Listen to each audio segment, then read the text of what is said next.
MJF comes out with the Pinnacle to celebrate the biggest win of his career, only to be confronted by CM Punk, where a match is set up with high stakes. Let's get into it.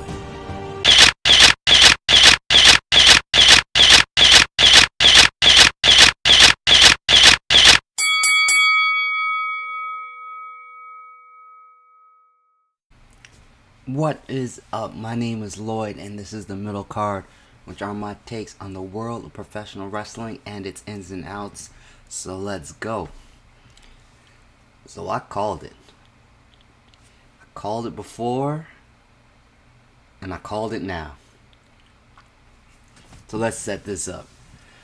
So last week, MJF beat CM Punk in Chicago. Now, AEW did a fantastic job of setting up this match, because by the end I was like, oh my god, Punk's gonna pull this off. But it was the result I predicted from the very, very beginning. So here we are, and we're in this week, and let's set this up. So MJF comes on out, and he's celebrating with the Pinnacle. It's the biggest win of his career by far. Obviously, defeats CM Punk in Chicago, gives Punk his first loss in AEW, all of the above. So that deserves to be celebrated, absolutely. So many little things here. MJF doing his thank you speech, and he wants to thank the guy that helped him out the most, the big guy that helped him out the most as far as this victory goes. And we all know that it was Wardlow, but instead he thanks, Jesus, I want to say Ty Dillinger. Sean Spears is who he thanks. Then what I want to say about this is Wardlow's nonverbal cues, like his facial expressions, are classic. I don't think he can talk on the mic yet, but the way that he expresses himself with his face, great. So the next thing you know, CM Punk comes out, says he wants his rematch.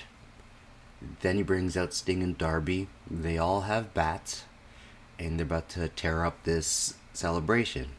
MJF is like, look, if you can beat FTR in a match, then I'll give you whatever rematch you want, anytime, any place. But it can't be Sting, and it can't be Darby. Okay, so FTR comes out, in my opinion, the best tag team in the world, by the way. And then Punk comes out, and who does he bring out as his partner? It's Jon Moxley, which is actually perfect, because not only do you actually know that they do have a bit of a history. Remember, it was CM Punk. It was CM Punk's idea, to be honest, to have some sort of security. And that led to the inception of the Shield, which of course Jon Moxley, Dean Ambrose was a part of. So this is the hit. This goes back layers. And then as well, if you really, really think about it, Jon Moxley's just looking for a fight. So you have that. Really like the match, of course. And then the result was what I expected it to be. So CM Punk and Jon Moxley beat FTR. Now, I don't like when non-tag teams beat tag teams. However, this is to further along a storyline, and I'm sure FTR is going to get it back. They had better. But this furthers along the storyline, and so now CM Punk has the win. MJF has to agree to the match. One Punk says, this is going to bring us to Revolution, where I believe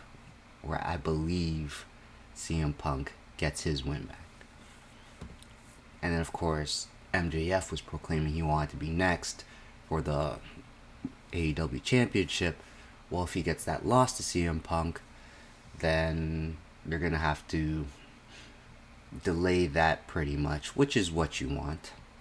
I like that MJF is saying that yes, I want to be the top guy, I want to be the gold. But I like the fact that he's gonna lose, and then it's gonna delay this storyline. And as well, after this, um, I'm thinking they're going to have to do it one more time. Now, I'm not gonna call this a prediction, but if they were to do it, I would have to check like where AEW is going, but it would make sense for them to do it in Long Island, and then CM Punk wins the rubber match in Long Island in front of MJF's crowd and gets all that Long Island heat. But I don't know which way they're gonna go in this direction. I kind of see, I see CM Punk winning the AEW championship at some point. My prediction, long-term storytelling wise, would be Punk wins it, and then Kingston wins it. But I don't know how we get there as of yet. I haven't really thought this out. But yes. So we've set it up. Punk got his match. He won. And now we're going into Revolution for CM Punk versus MJF. And let's go.